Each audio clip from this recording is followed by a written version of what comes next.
The world's fastest man is back, and you don't have to like it, but hey, the facts are the facts, because Noah Lyles pulled up to the Diamond League in Monaco to run a 200-meter dash, the same man who had not run a sprinting race, at least not including, if we're not including the 400 he ran, all outdoor season, and he won. But that is the end of a very interesting story, so let's go all the way back to the beginning. You already know that Noah Lyles had not run all season, and the World Championships are fast approaching in September.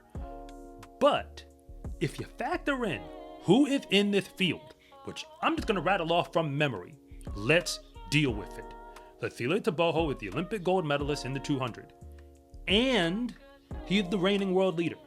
He did that like a week ago, like to let us know where he is at. So when you put him in the field, and then he's not coming alone. Dream Richards and Alex Ogando were also in the race.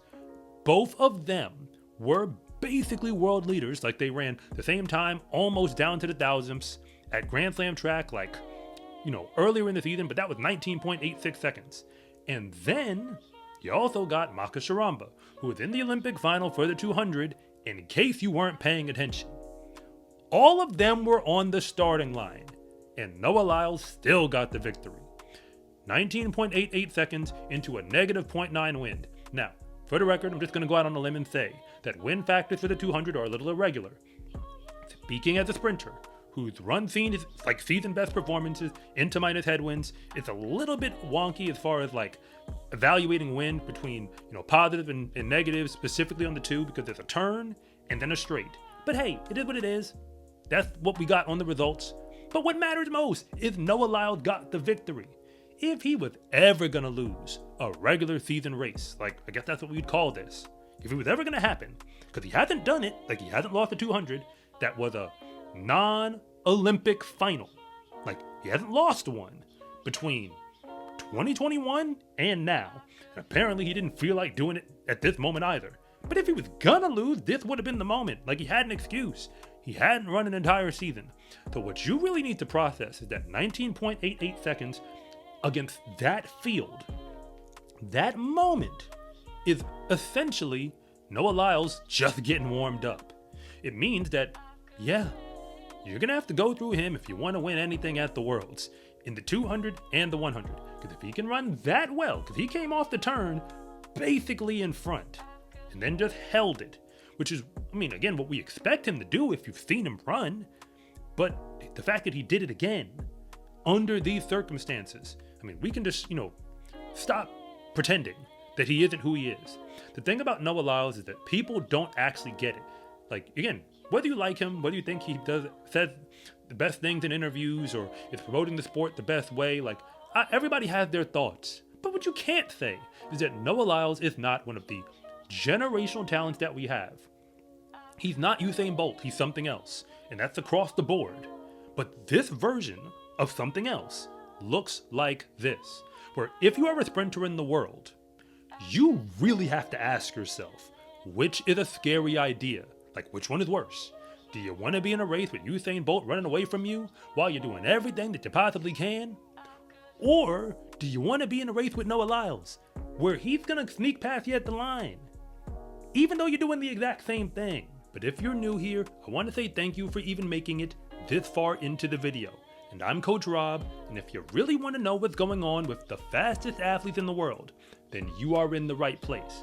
And if anything that I say actually connects with you, it is always greatly appreciated if you would please like and subscribe.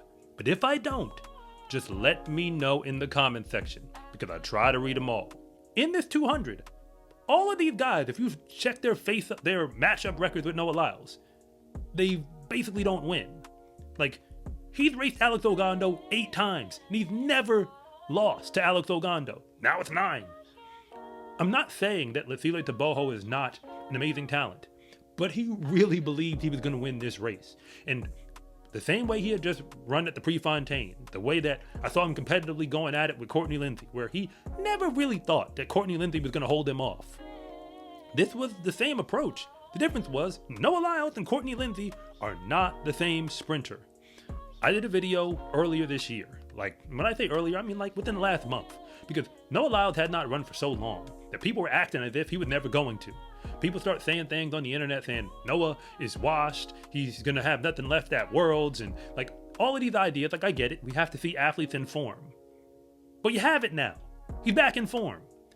He basically gave the entire field months for them to figure it out. Go out there running this meet, that meet, run new world leads. Everybody had their fun. But the king is back. Because Noah Lyles is the king of the sprints right now. He's coming off of a sprint triple, the 1-2 4x1. First guy to do it since Bolt in 2023 till now. Like from the Bolt era till now, 2023 is when it happened. And you add to that, he's the Olympic gold medalist in the 100, where if you can only win one sprinting event at the World Championships or the Olympics, it's always going to be the 100-meter dash.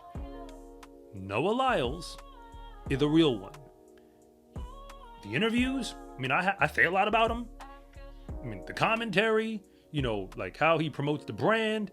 Like, hey, you don't have to like him. He has fans, but you don't have to be in that group. But what you can't say is that Noah Lyles is not legitimate. I'm still reeling from this victory because watching it, like, there's this moment when you're watching greatness where it hits you. Like, when you're watching greatness and it finally clicks. Like, granted, I already knew Noah Lyles was great, but what I'm really saying is you have evidence where it's like, why do we even pretend that the movie's going to have a different ending? We know how this movie is going to end. Like, I'm just saying, this is basically as predictable as a Fast and Furious film. We kinda get it. When Noah Lyles shows up, especially in a 200, we know how it's supposed to go.